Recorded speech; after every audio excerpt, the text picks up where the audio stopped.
Sir अब ज़रा ये कोरोना के हवाले से, क्योंकि आपने खुद अपनी गुफ्तगू में जिक्र किया कि कोरोना की मुसीबत चल रही है और बाकी तमाम लोग जो हैं वो सियासत करें, सर अब आप मुझे ये बता दीजिए कि यहाँ पर पंजाब और खैबर पख्तूनख्वा 2 हफ्ते हो गए सर ट्रांसपोर्ट चल रही है, सिंध में क्यों नहीं चल रही है, कब तक खुलेगी, क्या प्लान कर रही है सिंध हुकूमत?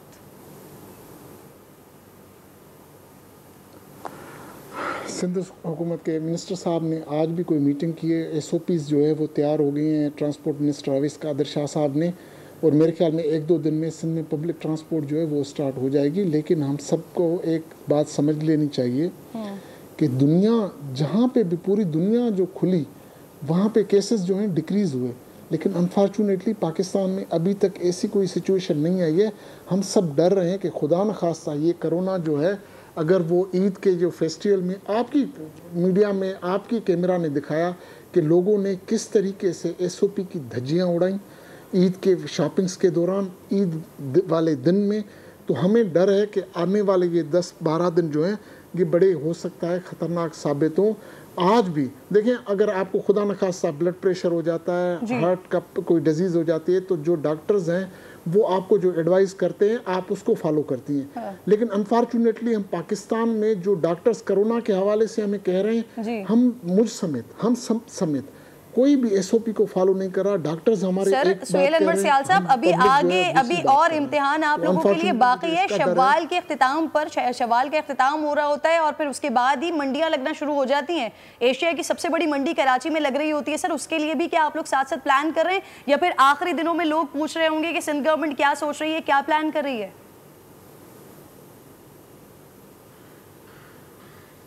देखें, सिंध हुकूमत वो है जिसको की तारीफ जो है पूरी दुनिया ने की। सिंध हुकूमत वो है जिसने सबसे पहले लॉकडाउन की वजह से, आज चेयरमैन बिलावल भुट्टो जरदारी साहब की क़यादत की वजह से आज पूरे पाकिस्तान जो है वो दुनिया में ये कह सकता है कि हाँ, हमने लॉकडाउन के, वो कोरोना के ख़िलाफ़ प्रॉपर जो है अमली इक़दाम उठाए, जिसकी वजह से कोरोना पाकिस्तान में इतना नहीं फैला। सिंध हुकूमत वो है जिसने अपनी आवाम के लिए बहुत सारी चीज़ें की। अगर ऐसी शवाल की जो आप मंडियों की बात कर रही हैं, तो कई ऐसे उससे पहले इक़दामात जो है सिंध हुकूमत उठा चुकी है। उन तमाम लोगों में, सारी दुनिया के उन तमाम लोगों में एक मैं भी शामिल हूँ सर। मैंने भी आगाज़ से सिंध गवर्नमेंट की तमाम पॉलिसीज़ की बड़ी तारीफ़ की है, ऑन एयर बार बार इस चीज़ की तारीफ़ की है, लेकिन सर जिस तरह की पॉलिसीज़ बनाएगी उसके बाद इंप्लीमेंट हमें उस तरह का होता हुआ दिखाई नहीं दिया। बहरहाल मुझे बता दीजिए, 31 मई को कोरोना के हवाले से इजलास हो रहा है सर, हर सुबह अपनी अपनी तजावीज़ लेकर जा रहा है। सिंध गवर्नमेंट की जानिब से क्या तजावीज़ जा रही हैं? सिंध हुकूमत जो है इस वक्त लॉकडाउन जो है वो, हम अभी मैं as a personally, as a minister, as a नुमाइंदा सिंध गवर्नमेंट का, हम अभी तक समझते हैं कि कोरोना की जो वबा है वो टली नहीं है। वो वायरस जो है अभी भी हम सब के बीच में मौजूद है। लेकिन सिंध हुकूमत अकेला वोट है। ऑनरेबल सुप्रीम कोर्ट की एक ऑब्जर्वेशन है कि जो भी आप लाएअमल बनाएं वो मुत्तफ़िक़ा तौर पर सब बनाएं।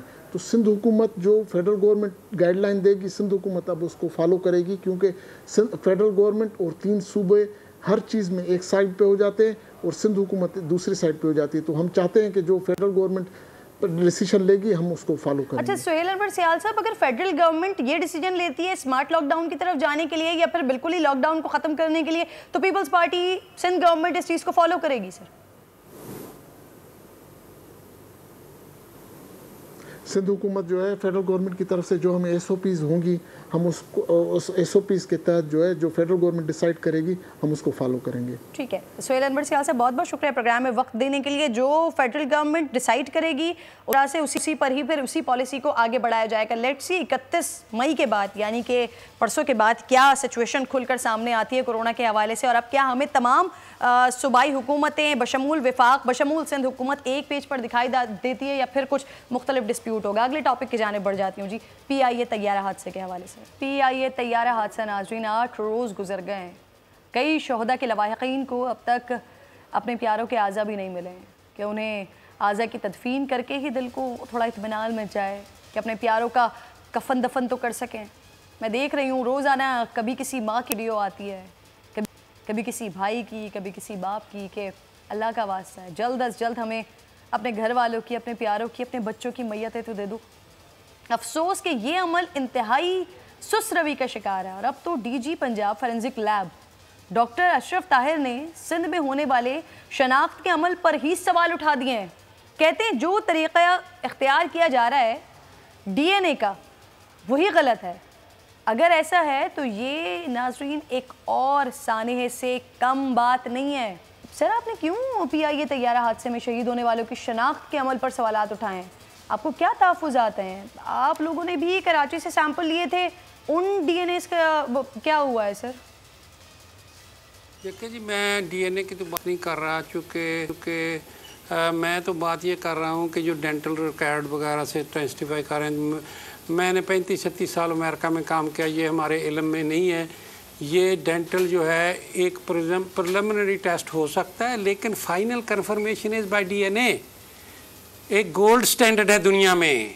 आप कोई क्राइम लेबॉरेटरी बता दें अमेरिका में जो डीएनए को छोड़ के डेंटल पे सर जो कराची में सैंपल उन डीएनए का क्या हुआ है? कराची से हमने जो बर्न बॉडीज़ हैं बियॉन्ड रिकग्निशन, उनके हमने सैंपल लिए हैं। वो भी बड़ी मुश्किल से लिए हैं। हमें इनवाइट किया गया था, बाद में हमें नहीं कहा गया कि हमने नहीं आपसे करवाना। हाँ, हम आपको किसने बुलाया? Then CM Punjab and CM Sindh दोनों की आपस में गुफ्तगू हुई है। I really like to thank both CMs and then CM Sindh Murad Ali Shah साहब का मैं बहुत मशकूर हूँ कि उन्होंने हमें इजाज़त दी कि उनकी इंटरवेंशन से हमें वो बॉडी से सैंपल लेने दिए गए जो डेड बॉडीज़ हैं। वो हमने 52 सैंपल लिए हैं, 52 बॉडीज़ से। वो असल में वो है उनका डीएनए हमने आते ही 12 घंटे के अंदर अंदर हमने 52 बॉडीज़ का डीएनए प्रोफाइल जनरेट कर लिया था। That is actually 90% of the work in this whole thing.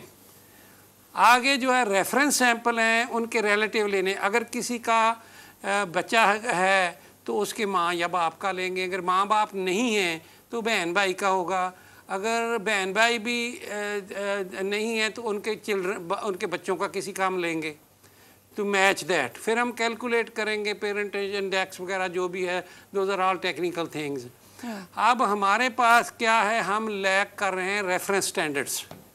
अगर रेफरेंस स्टैंडर्ड आ जाता है तो हम विद इन 10 to 12 आवर्स हम बॉडी आइडेंटिफाई कर देंगे, जो बशर्ते कि वो बॉडी हमारे सैंपलों में है। हो सकता है कई बॉडीज़ मुझे पता है कि वहाँ लोगों को दे दी गई हैं। आई डोंट नो कि वो उनका टेस्ट से हुआ है या नहीं हुआ है। हो सकता है किसी को गलत बॉडी डेंटल रिकॉर्ड पे दे दी गई हो।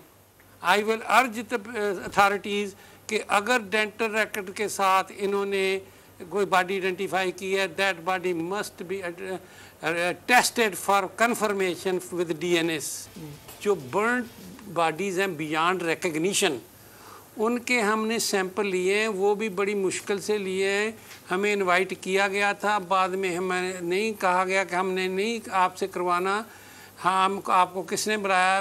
Then CM Punjab and CM Sindh दोनों की आपस में गुफ्तगू हुई है। I really like to thank both CMs and then CM Sindh Murad Ali Shah साहब का मैं बहुत मशकूर हूँ कि उन्होंने हमें इजाज़त दी कि उनकी इंटरवेंशन से हमें वो बॉडी से सैंपल लेने दिए गए जो डेड बॉडीज़ हैं। वो हमने 52 सैंपल लिए हैं, 52 बॉडीज़ से। वो असल में वो है उनका डीएनए हमने आते ही 12 घंटे के अंदर अंदर हमने 52 बॉडीज़ का डीएनए प्रोफाइल जनरेट कर लिया था। That is actually 90% of the work in this whole thing. आगे जो है रेफरेंस सैंपल हैं उनके रिलेटिव लेने। अगर किसी का बच्चा है तो उसके माँ या बाप का लेंगे। अगर माँ बाप नहीं है तो बहन भाई का होगा। अगर बहन भाई भी नहीं है तो उनके बच्चों का किसी काम लेंगे टू मैच दैट। फिर हम कैलकुलेट करेंगे पेरेंटेज इंडेक्स वगैरह जो भी है, those are all technical things. अब हमारे पास क्या है, हम लैक कर रहे हैं रेफरेंस स्टैंडर्ड्स। अगर रेफरेंस स्टैंडर्ड आ जाता है तो हम विद इन 10 to 12 आवर्स हम बॉडी आइडेंटिफाई कर देंगे, जो बशर्ते कि वो बॉडी हमारे सैंपलों में है। हो सकता है कई बॉडीज़ मुझे पता है कि वहाँ लोगों को दे दी गई हैं। आई डोंट नो कि वो उनका टेस्ट हुआ है या नहीं हुआ है। हो सकता है किसी को गलत बॉडी डेंटल रिकॉर्ड पे दे दी गई हो। आई विल अर्ज द अथॉरिटीज़ कि अगर डेंटल रिकॉर्ड के साथ इन्होंने कोई बॉडी आइडेंटिफाई की है, that body must be tested for confirmation with DNA। Subscribe करें और बेल दबाएं ताकि कोई खबर रह न जाए।